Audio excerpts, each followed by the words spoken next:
Good evening, everyone, and welcome to the April 2022 edition of Voices for the West. Voices for the West is a webinar series brought to you by Advocates for the West. My name is Will Shoemaker, and I am Director of Communications and Engagement at Advocates for the West.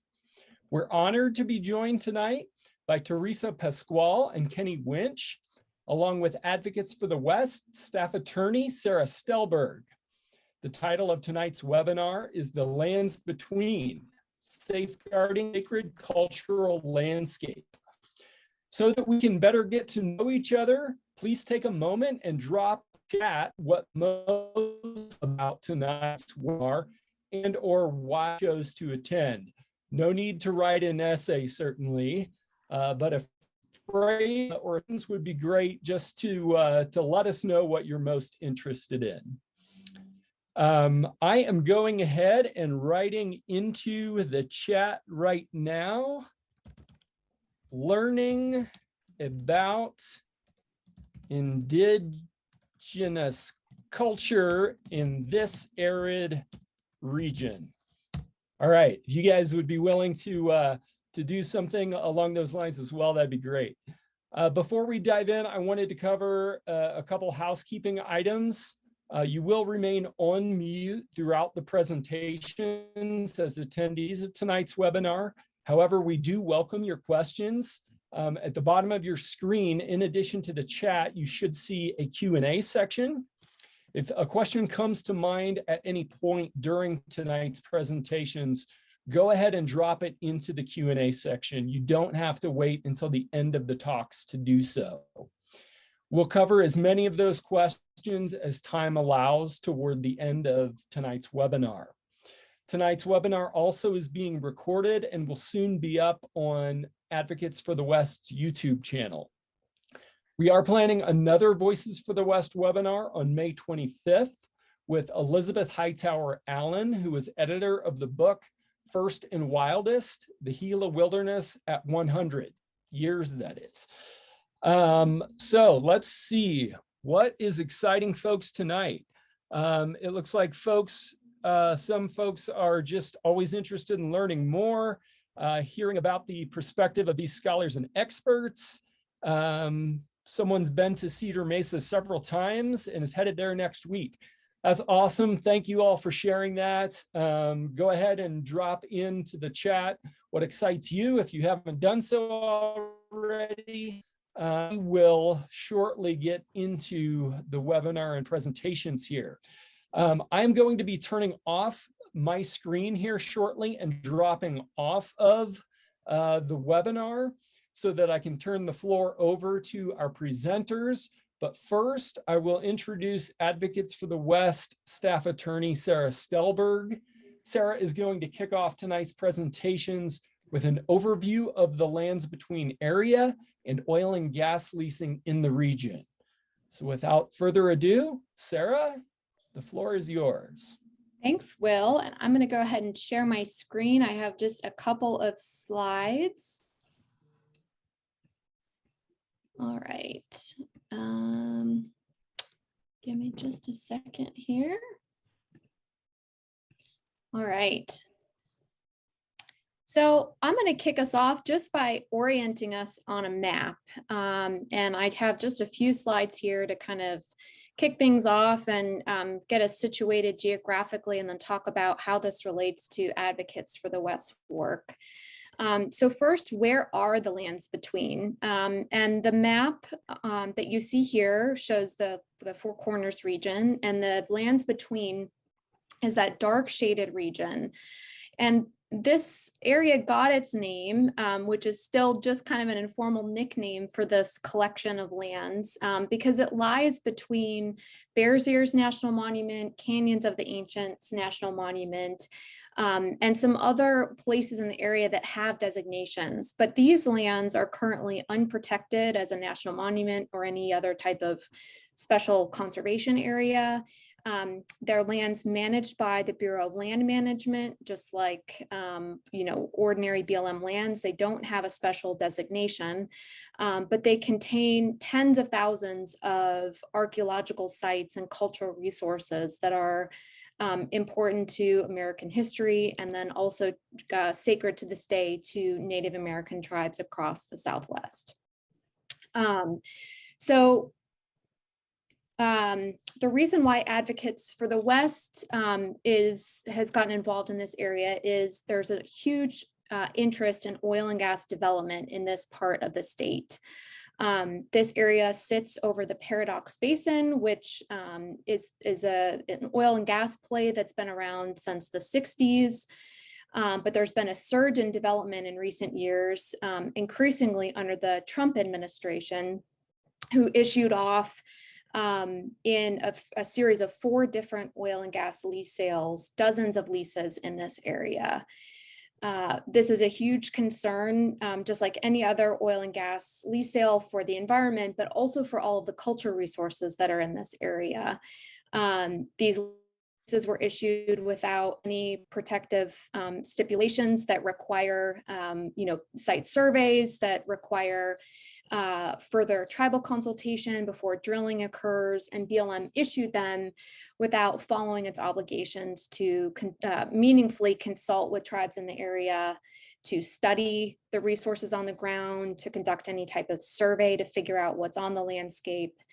And you'll hear from both Kenny and Theresa tonight about what's on the ground and why this is such an important area to protect, and why oil and gas development in this landscape just doesn't make sense, or why we need additional protections in place before moving forward with this type of development.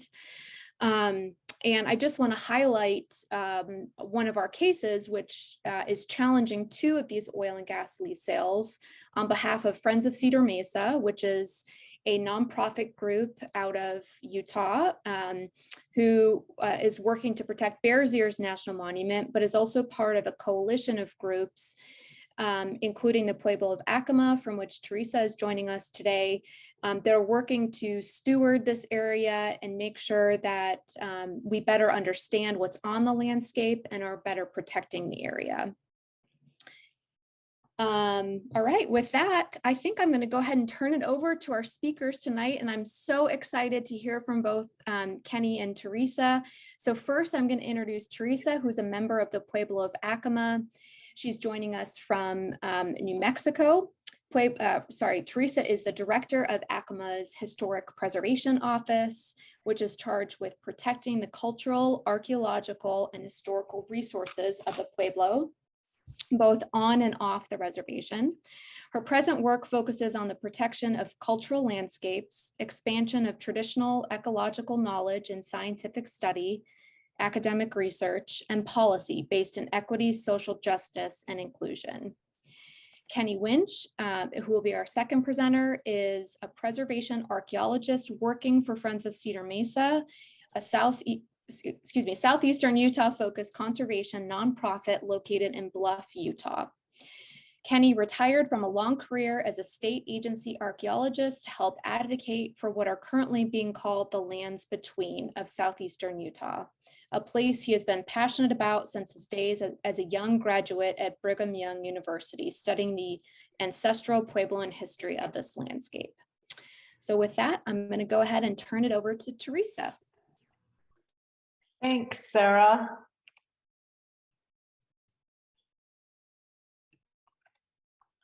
Give us 1 minute. We are going to... Sarah, can you give me a thumbs up that you can see that screen? Okay, awesome. Here we go, everybody. Let me just get situated here. It's wonderful to know that we have such interest tonight in this discussion, as well as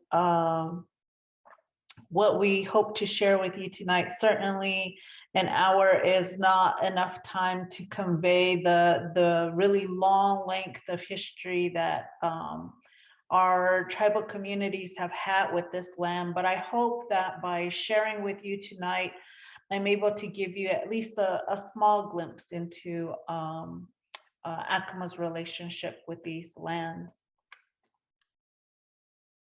So let's see if technology will work for us tonight. Not quite. Hold on one second.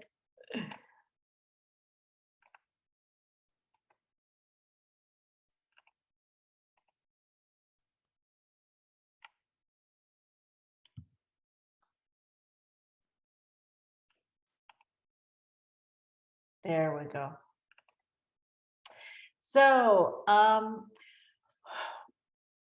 in working with many of our cultural and traditional leaders here at the Pueblo of Acoma, over the course of my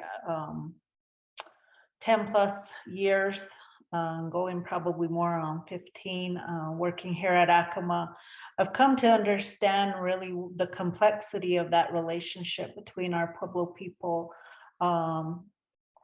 and these various landscapes that exist beyond Acoma's boundary proper. Acoma claims affiliation to many of the lands in the Southwest, and in particularly these lands that we now refer to as the lands between, those in that southeastern Utah area. Most recently, I was up in Jensen, Utah, looking at some of our older ancestral sites in that area. But I really want to focus tonight as we gather on these lands and why they're important to us. And part of that understanding comes from that creation story that Acoma maintains, these stories of origin and the periods of emergence. And in order to appreciate and understand that landscape and why it's so important to our people, we have to go to those early origin stories. One of the first stories that we have about the point of emergence for our people concentrates on a period of time in which the first peoples emerged into this world and into this earth that was formed for them from the underground.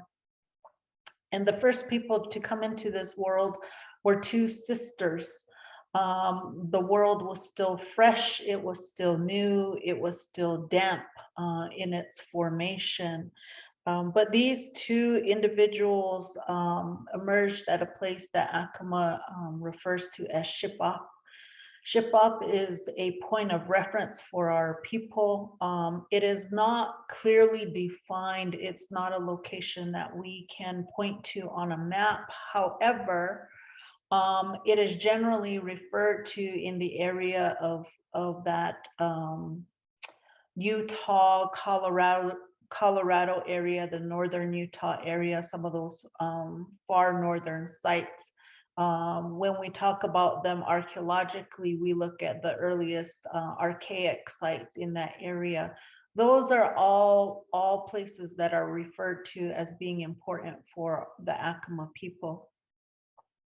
But it was during this time that the first people were really given their knowledge of the sun and the moon, the movements of the stars, and how they were to come into being.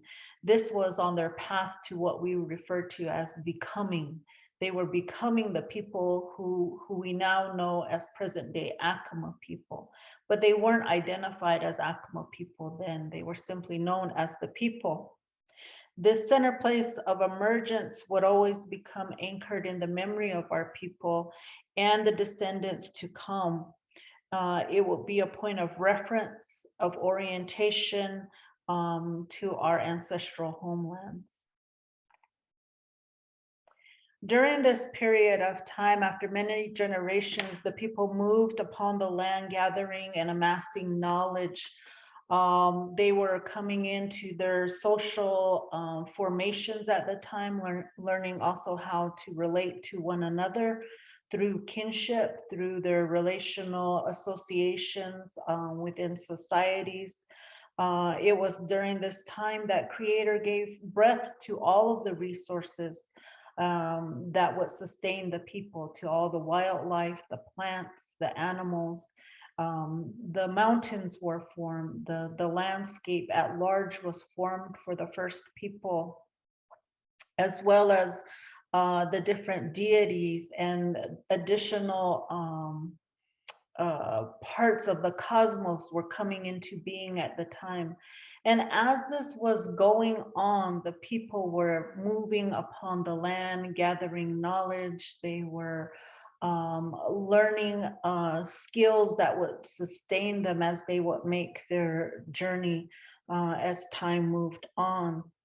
But more important is, it was during this time and in those early stories that we are told about the first people that they come into this knowing of what their roles and responsibilities will be as caretakers for these resources. I wanted to try and convey to you in this image really what starts to take formation during these early periods.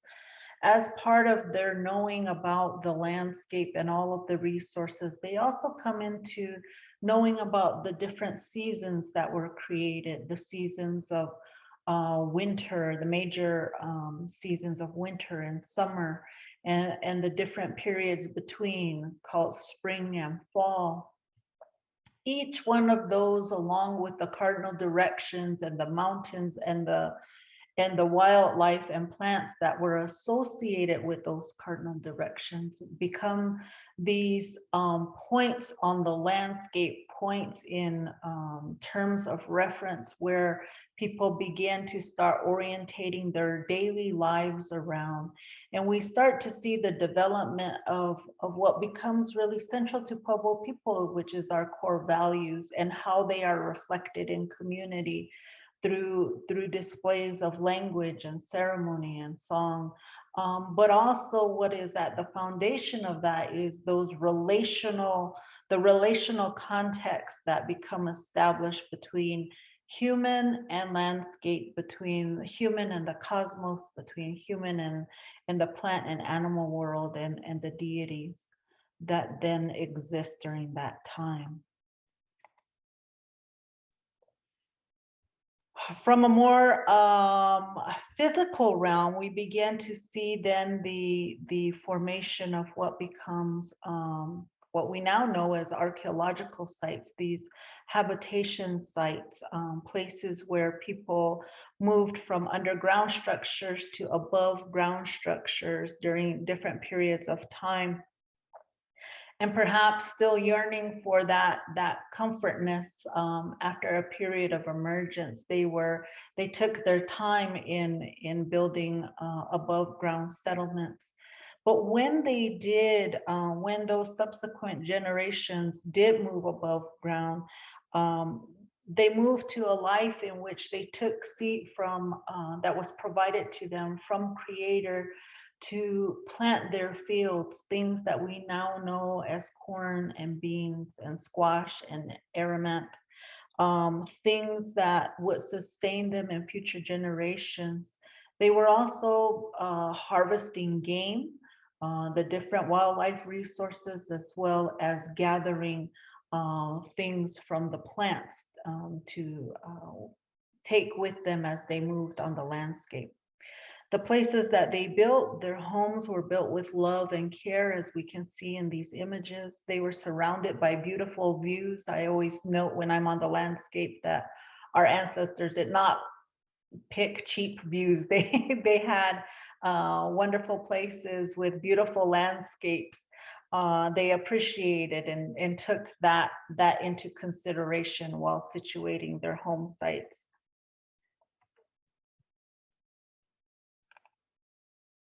But they also built near resources that were important to them. Here we can see in this series of images a water catchment system in the area. This one has, I think, about a 4 waterfall, 4 cistern feature. The middle images, of course, are Pueblo, present day Pueblo people continuing to visit those water catchment or tinajas, as we refer to them here. water catchment features which are sacred resources for our Pueblo people. And in the last image is an image of a young Pueblo woman continuing to gather water from a water cistern. But these were resources that were important to the people, that continued to play a role in their everyday life as they continue to steward not only the resource of water, but also to steward these resources by being very careful as to how they were used. All of these things were examples of those core values and how they were exhibited.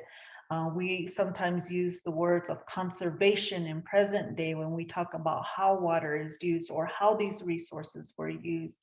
And even back then in ancestral times, those practices of conservation were already in place.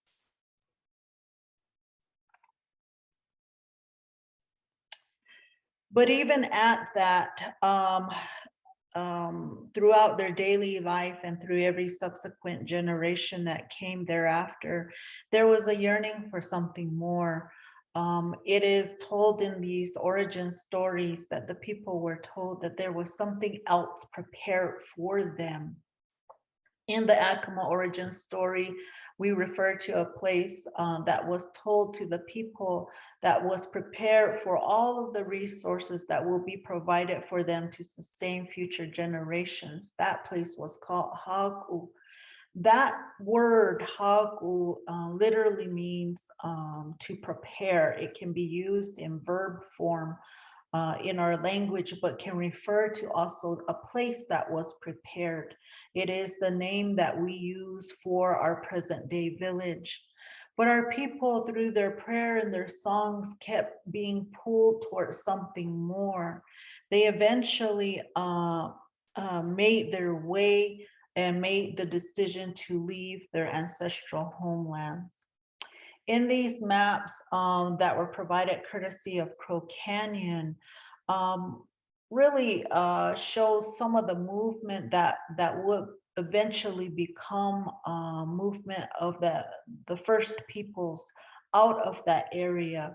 One of the key things to remember, and I think it's often misconstrued, is that people assume that our people moved in one mass movement from that southeastern Utah area into places like Colorado, into northern Arizona, and into New Mexico. But these were movements of people at certain times, not mass movements of large peoples, large populations, but really movements of clans, of societies at different periods as they were searching for what would become their final destination. They settled in different areas, and in certain instances resettled previously occupied areas, all in searching for that final destination. Some of these places are familiar places to, I'm sure, some of you all, places like Chaco Canyon, Aztec, Hoven Wheat.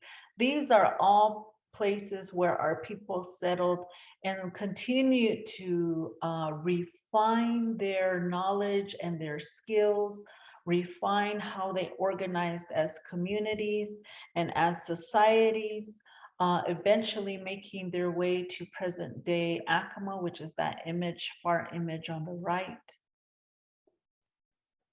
But I think what is more important now in present day for all of you who are joining us today is to understand the connection between present day descendants and those of our past.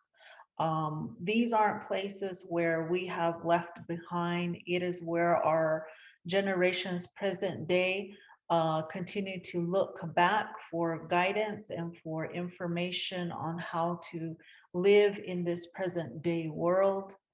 It is a place where we visit with our elders, where we come to sit in quietness and in solitude. It's where we visit with large groups, perhaps to visit these places where We can commune with other people to gather knowledge.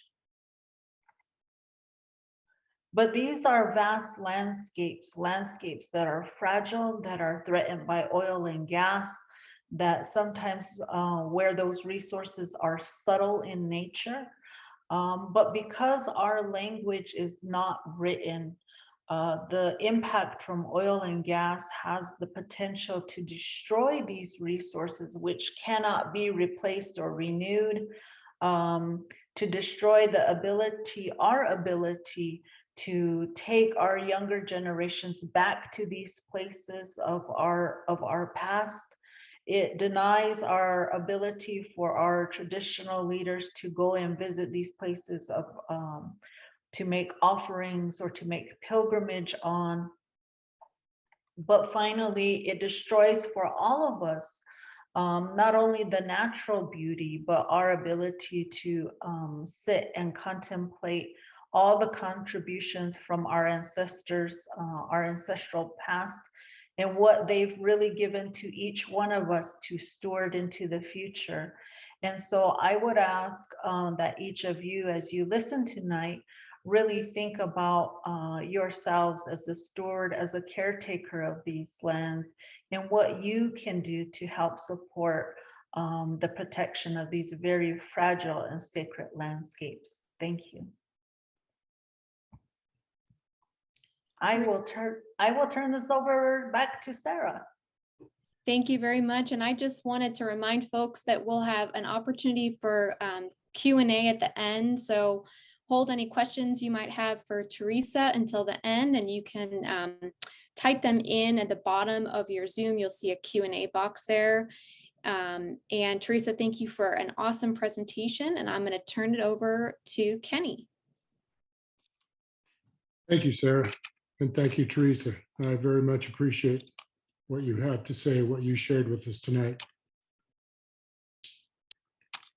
My screen is not sharing. Why is it not sharing?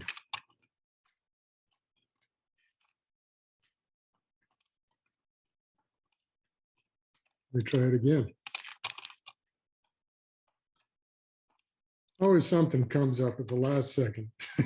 I swear.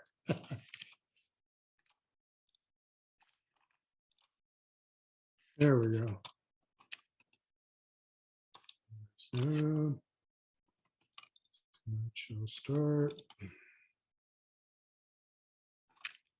Okay, everybody see that all right?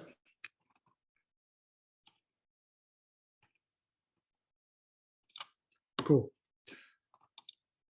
Thank you again. Good evening, everyone. It's a pleasure to be presenting to you today. Again, I'm Kenny Wintch. I work for Friends of Cedar Mesa as their program manager for the Lands Between Advocacy campaign. But Friends of Cedar Mesa, as Sarah already mentioned, is just one entity involved in this campaign. And it's a fairly broad-based campaign that's getting broader all the time as we add additional partners. It's an important campaign for an important landscape, and I am pleased to be presenting tonight. My topic tonight is the historic context and archaeological significance of what we're calling temporarily and imperfectly the lands between of southeastern Utah. This slide shows the general location of the lands between, sit within what we archaeologists call the Mesa Verde region, which is shown here via tan shading, and is pretty much the northern half of the San Juan River drainage. As you'll note, the slide also contains a modicum of other modern features such as the Four Corner States, a number of towns, reservations and rivers to help orient you on the lands between, which is right here in southeastern Utah next to the Colorado line. The Mesa Verde region is one of three such archaeologically defined regions in the ancestral Puebloan world. The other two regions not shown here are the Chaco region, set mostly in northwest New Mexico, south of the San Juan River, and the Cayenta region, set mostly in northeast Arizona, again south of the San Juan River. the ancestral Puebloan era in all three regions starts a few hundred years before the time of Christ and ends just before AD 1300. And again, this is the archaeological story, as us Western archaeologists have put it together. The lands between is in the center of the Mesa Verde region. The center of the Mesa Verde region is archaeologically the richest and most important part of that region. So this tan shading shows the whole Mesa Verde. The area west of the lands between and west of Cottonwood Wash, really west of Combe Ridge, which is about right here, is what we archaeologists define as the Western Mesa Verde. The central Mesa Verde goes from Combe Ridge over here to basically the Mancos River drainage on the south side of Mesa Verde National Park, which is right here. And then the eastern Mesa Verde is this territory to the east that takes in the La Plata, Animas rivers, the Pine River, and others. And it extends down into northwest New Mexico on the north side of the San Juan River. We believe that Central Mesa Verde is the most important because more people lived here in ancestral Puebloan time than in elsewhere in the region and many other places in the Southwest. Most of the ancestral Puebloan world, in fact. It was a dense landscape where some important social transformations took place. One such social transformation that we see in the archaeological record is illustrated by this graphic, which shows the layout of two important sites, one of which is in the lands between. This site here on the left, which is John Otis Brew's Site 13 in the lands between, and this site here on the right, which is Mcphee Village in the Dolores River drainage along the banks of the Dolores River in Southwest Colorado. You can see these structures up here that are the village total. And then there's a blow up of what we call Mcphee Pueblo right down here, which was the biggest part, the most densely occupied. The general slice of time represented by these two sites is what we archaeologists call the Pueblo One Period, which is roughly circa AD 750 through AD 900. The important social transformation these two sites reveal is the aggregation of people into closer proximity than ever before, where above ground storage units are linked into long continuous rows of rooms, especially over here on Site 13, where you've got all these long rows of surface storage structures with some work areas out in front. And then you've got pit houses, which is where we think people actually stayed and lived and overnighted out in front. This pattern stands in contrast to previous arrangements prior to AD 750, where habitation sites were generally more spread out and communities were much more loosely aggregated. I'm of the opinion that this architectural layout was chosen for defense, but we really don't know. But for whatever reason it was chosen, it represents an important social transformation where people choose to live cheek by jowl, where before they had not. There are other corresponding social transformations that we see in the archaeological record of this period, such as circular dance plazas and oversized pit structures, such as this one here in Site 13. Both of those kinds of structures and architectural layouts were created for ceremonies, we believe, that served to bond the community together and possibly to help work out the natural tensions that arise when people live in close proximity. This and other social transformations were at least partially driven by higher population densities in the Central Mesa Verde compared to other parts of the San Juan River Basin and elsewhere.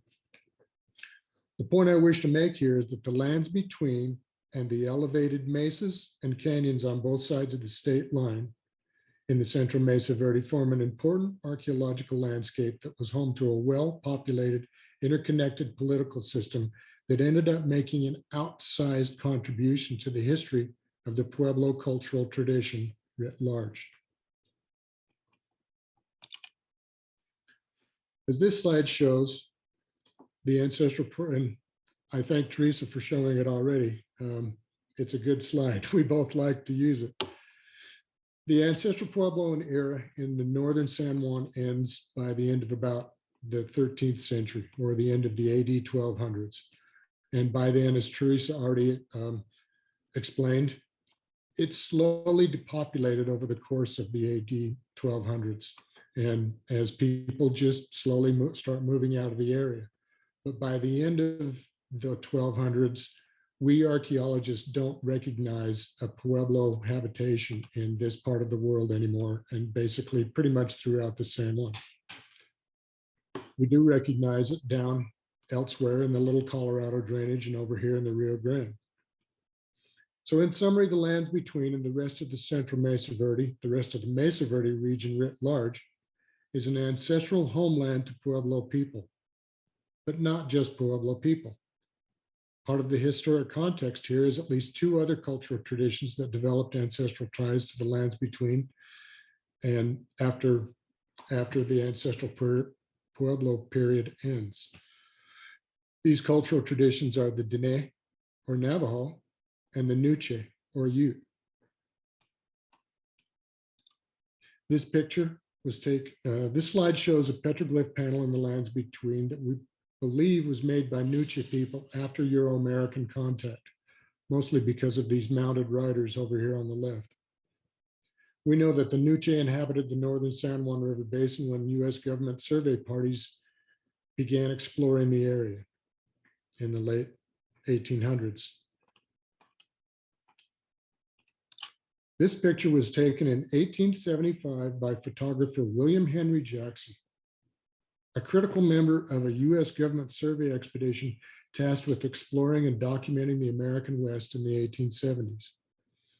The image captures the southern portion of a large ancestral Pueblo site in the lands between named Coalbed Village, but it also captures a set of Nuche fields in the upper right corner. These cornfields are highlighted in this slide. Jackson's party encountered the Nuche who created it and tended these fields as Jackson's party moved through the lands between, over the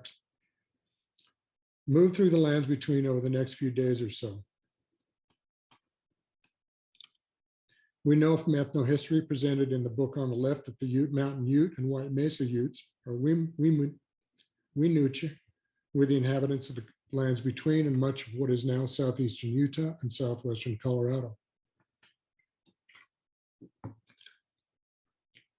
This book is a great ethnohistory of the Winuche by a recognized local historian and scholar named Bob McPherson. Professor McPherson also authored the book shown here on the right, as well as many others that largely inform our understanding of Diné culture in the lands between Bears Ears and beyond. Lastly, this slide shows a Diné Hogan in the southern lands between, down here on the bottom. It is but one example of many such Diné structures spread across the lands between. In summary, the historic context of the lands between is that of a vast wild landscape that contains a rich tapestried human history that is important to numerous peoples and cultural traditions. Allow me now to turn to the case I'm making for archaeological significance of the lands between. I do this by highlighting four salient attributes of the lands between that make this 500,000 acre landscape significant compared to the rest of the state of Utah and elsewhere. The first is high site density throughout most of the lands between. Second is lots of big residential sites with large populations in the lands between. Third is continuous occupational sequence, both in terms of the overall area, that is the lands between, and within a number of big sites within it. Fourth, archaeologically documented cultural landscapes in the lands between. Allow me to go through each of them. Regarding the first attribute, we know there's a higher site density of sites in the lands between than there is in Bears Ears National Monument, shown in green shading here on the right, or in any other part of the state of Utah. So just this is a tighter representation of this Mesa Verde region. showing the Western Mesa Verde here on the left with bear's ears. The Central Mesa Verde shown here in blue shading at center, and then the Eastern Mesa Verde over here on the right.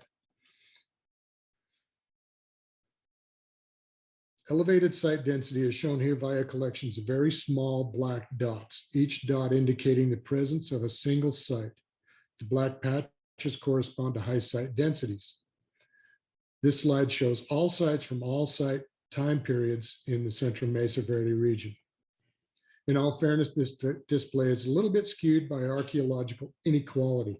That is, the professional survey coverage is quite patchy and quite differential, with Mesa Verde National Park down here having had a lot more on the ground inventory than the rest of the Central Mesa Verde and beyond.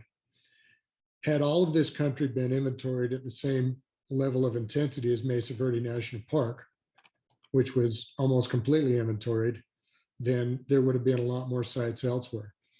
But the bottom line is you've got some pretty dark black patches elsewhere here in the Central Mesa Verde, and you've got more black patches here in the Central Mesa Verde than you've got elsewhere in the Mesa Verde region and in much of the surrounding territory.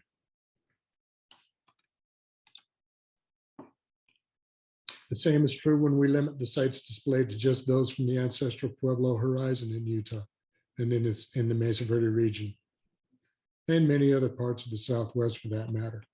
Bottom line is, this is a dense archaeological landscape in the Central Mesa Verde.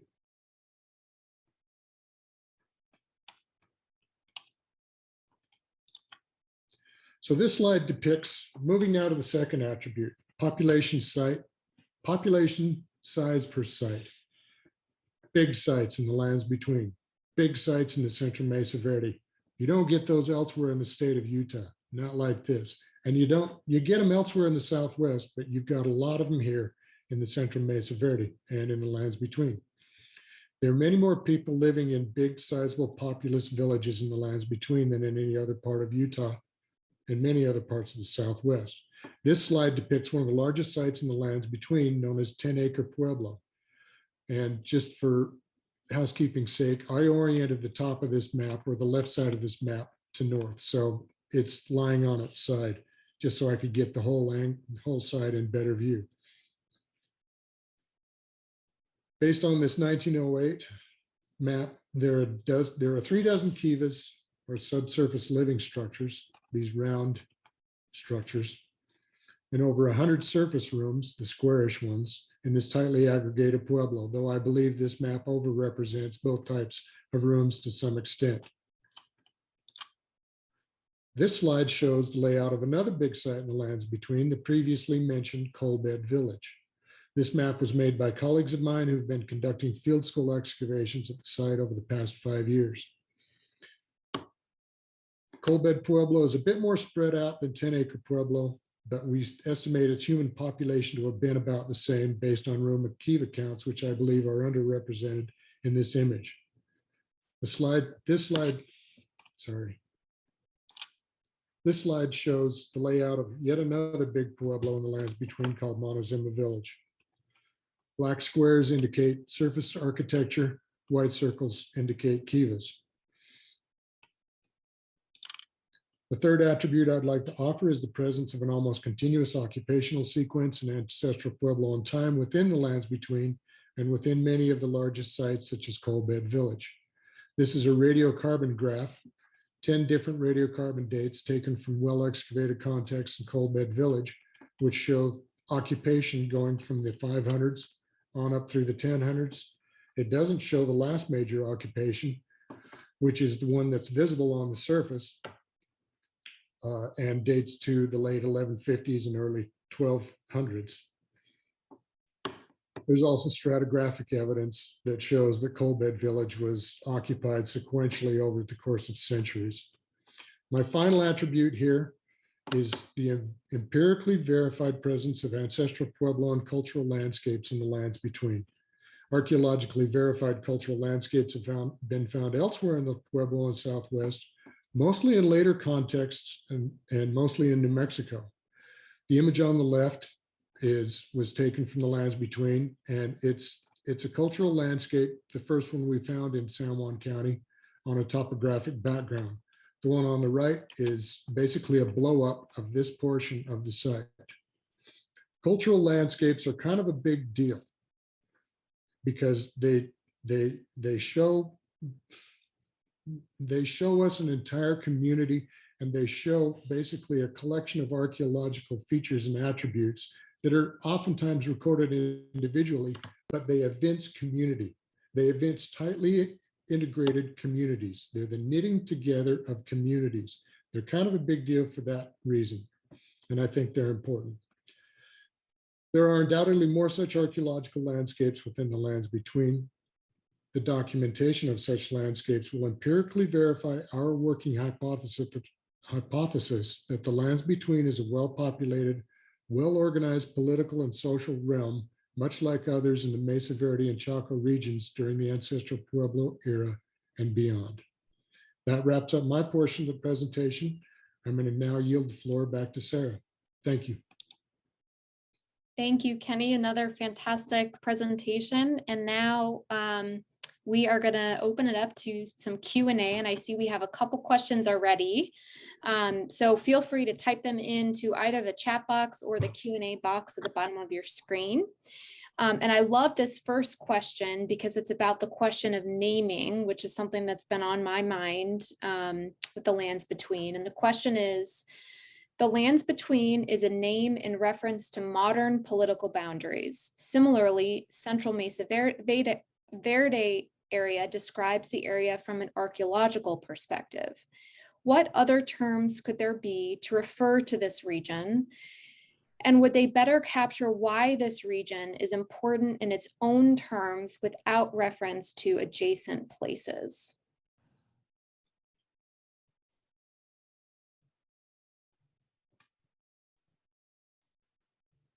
So I'll take that one, or at least take a swing at it.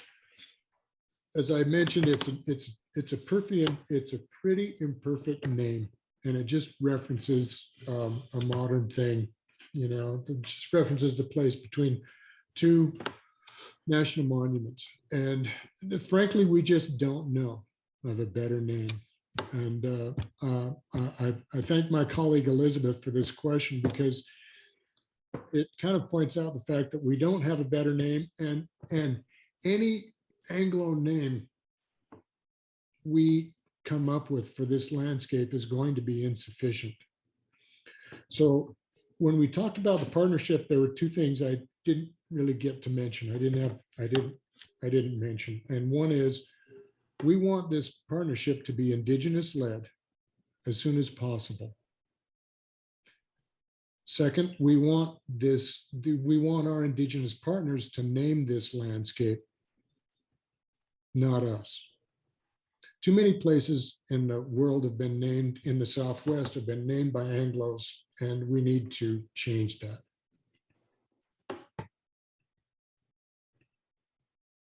That's great. Theresa, I want to give you an opportunity to add anything. If not, I have got another question for you. Sure. You know, and thanks for that question. Of course, we struggle with that name as well. And for lack of a for something better in English, I think we have all settled on referring to it as the lands between. And because we recognize that so many people have moved on that landscape over large periods of time, it's almost hard to settle on one definitive name. Unlike Bear's Ears, where there is specific references to that place where it could be applied to a larger landscape. This place simply is, for us, we refer to it as the place of the north. We refer to that place as, in our origin stories, as to the north. It's more directional, but there isn't really that anchor that one could tie a name to. So for now, we are simply left with the lands between. But I do think that as things move forward, those names, that terminology will come. And so we also don't want to rush that conversation as well. Sarah? Great. And Theresa, this is a question for you. You spoke about the formation of core values among the Acoma people, including stewardship. So the question is, how would the Pueblo of Acoma desire to see the lands between managed or protected into the future? Sure. Certainly, we live in an area here at Acoma that has seen the layering of extractive industries. I don't have to drive far to see uranium mining and what it has done to the landscape. I don't have to drive very far beyond that to see coal mining, and now we have oil and gas, increased oil and gas development, fracking and flaring that's occurring right around Chaco. And so I know from my own personal experience the detrimental effects from extraction on these fragile landscapes. I think in terms of what Acoma would desire, first and foremost is we don't know in its entirety with the federal agencies what all resources lie out there in terms of cultural resources. There has been some archaeological survey done, but a lot of that archaeological work, much like here in New Mexico, has been done absent of tribal input, with our own cultural experts and leaders on the ground working with archaeologists to be able to identify and pinpoint where those resources are. The next thing that will come is really allowing the tribes themselves to put forth types of ethnographic studies which give us the context of how those resources exist within that large landscape in that Utah area. Those ethnographic studies, much like what we are doing or undertaking in the greater Chaco landscape area, are the kinds of studies where tribes and pueblos decide for themselves what information they choose to share, not only with the federal agency, but with the public as a whole. That sets the foundation for then how do we manage those? How do we steward those? How do we mitigate any kind of potential adverse effects from development on those? And it's not just necessarily the tangible things that we can touch and see and feel, but what are those relational contexts that get impacted? Pathways and doorways, passages where prayers and song and energy flows, watersheds, view sheds, nightscapes, all of those things become critical factors in understanding what those cultural landscapes are beyond just the archaeological resources. But what we don't have is that much detailed information. So when we talk about stewarding the land, those are the kinds of things that here at the Pueblo of Acoma we are trying to do. Great. And I think a kind of a follow-up question to that is there seems to be a disconnect between the way Western archaeologists view cultural sites and how to identify them, how to survey them, how to describe them and steward them, and between that perspective and the tribal perspective, and even in terms of the way the terminology. So how do we bridge that gap? And is that possible in the current way that we treat cultural resources under federal law? Is it possible to have meaningful consultation and a process like you described, Theresa? Certainly, I would say in all the years that I've been doing this work, certainly it is possible. And of course, we know that changes when administrations change. They have different priorities. We're even seeing that under this administration, where there's a call for an increase of oil and gas development, which makes us nervous because generally on our end, that means that agencies are being pressured to get those permits through to increase that oil and gas development for the population as a whole. But that being said, there are good people within agencies who are trying their best. But we still have a foundation of practice that is based in valuing those resources from a perspective of ownership and not stewardship, which makes it difficult. And because those resources are valued differently, because that foundation is set, the foundation of how we apply those processes to oil and gas leasing, it makes it harder for tribes to get a foot in the door, a seat at the table, if you will, at the most earliest stages. So one of the basic foundational things that we ask for are those kinds of surveys, because you can't manage what you don't know you have. And because those financial resources that are allocated for survey and identification under Section 110 of the National Historic Preservation Act are really spent on an acre of land, the financial resources that are meant to put forth adequate survey are oftentimes lacking, both on the federal side and on the tribal side. And so when you operate from two places of deficiency, then oftentimes those resources are missed. And so we rely on our allies and our partners, our archaeological allies, if you will, to help find solutions in which these studies can be done. But I do believe that it is possible, but we have to continue to advocate for those things.